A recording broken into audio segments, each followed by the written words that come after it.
The drums never stopped. Not in the morning, not at night. Not even when we begged. I was there when it began. It was the night of the great festival in Umuaro. The men had slaughtered 3 fat goats, the women had prepared enough pounded yam to feed an army, and the best palm wine had been brought out. The drums started beating, loud and proud, calling the spirits of our ancestors to bless us. But then, they didn't stop. At first, nobody noticed. The villagers danced and drank, thinking the drummers were just excited. But hours passed, and still, the drums beat. Boom. Boom. Boom. By midnight, the elders started to frown. By dawn, fear had settled in. The festival was over, the fires had died, but the drums still played. No hands touched them. No drummers sat by them. Yet they pounded on their own. Nobody slept that night. On the second day, the hunters went to the drum circle to see who was playing. What they found made them drop their spears. The drummers were dead. All of them. Their bodies were stiff, their eyes wide open, their hands frozen in midair like they had died in the middle of a song. But the drums were still beating. We should have run.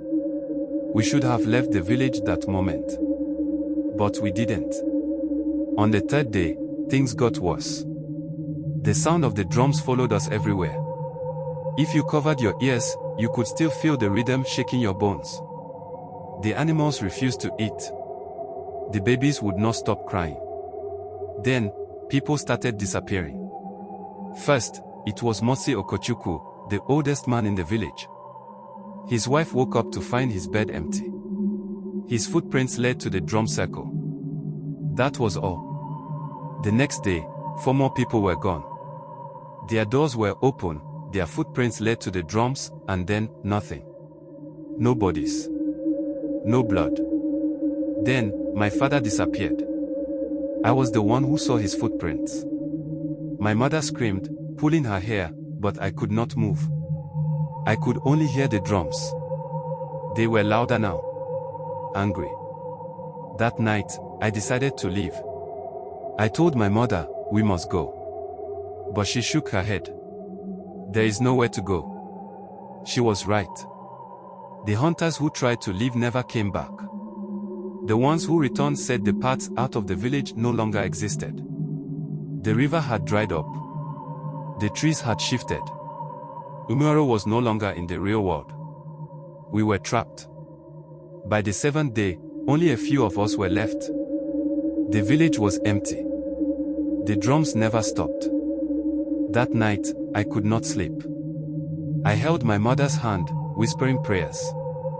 But at some point, her hand slipped away. I turned to wake her. She was gone. Her footprints led outside. I ran. I don't know why the drums did not take me too. Maybe they wanted someone to tell the story. Maybe they were not done. I don't know how I escaped. One moment, I was running through the village, the next, I was waking up in a strange town.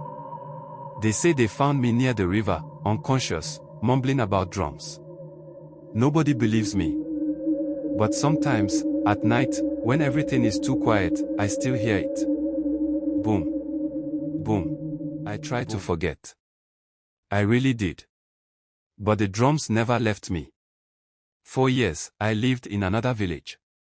I grew up, learned to fish, tried to be normal. But in my dreams, I was always back in Umuaro. Always running. Always hearing the drums. Then one night, I woke up to the sound. Boom. Boom. Boom. I sat up, shaking. It was far away, but it was real. The drums were calling me back. I knew I had no choice. The next morning, I packed my things. The elders of my new village begged me not to go. That place is cursed, they said. Nobody who goes back ever returns. I nodded. But I went anyway. The journey took 3 days. The path to Umuaro was overgrown, as if the land itself wanted to forget. But I found my way.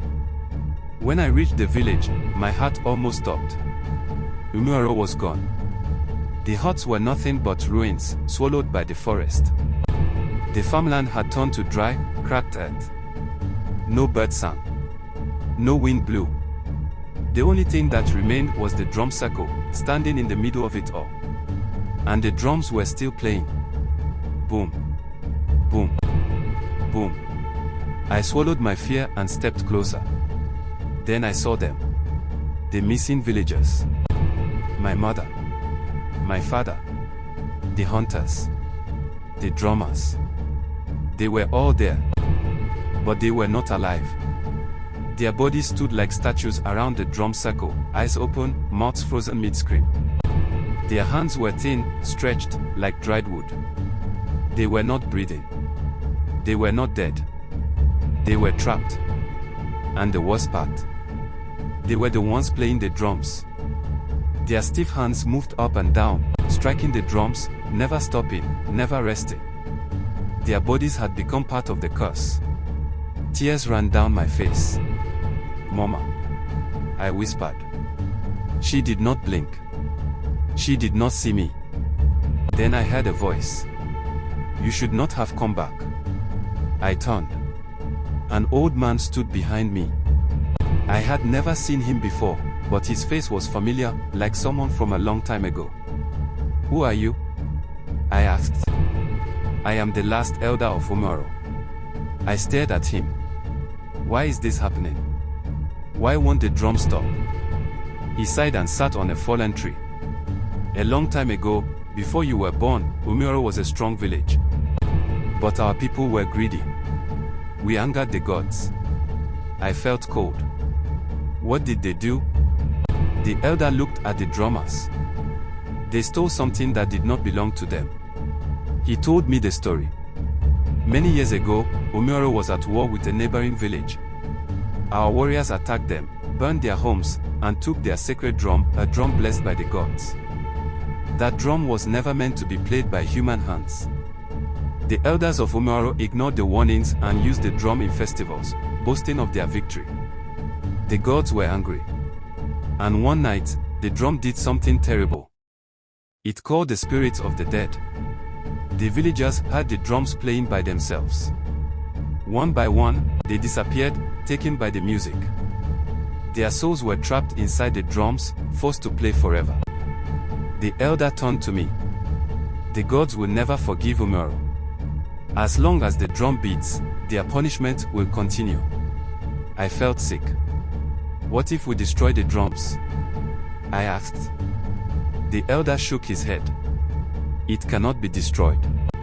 If you touch it, you will become one of them." I looked at my mother's frozen face. At my father's hands, moving like a puppet. Tears burned my eyes. "Then what can I do?" The elder sighed. "You can leave. Or you can stay and become part of the curse." I looked at my mother again. Then I ran.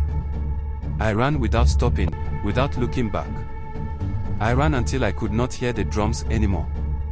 Now, I am old. I have my own children. I have tried to live a good life. But every night, when the world is quiet, I still hear it. Boom. Boom. Boom. And I know the village is still waiting.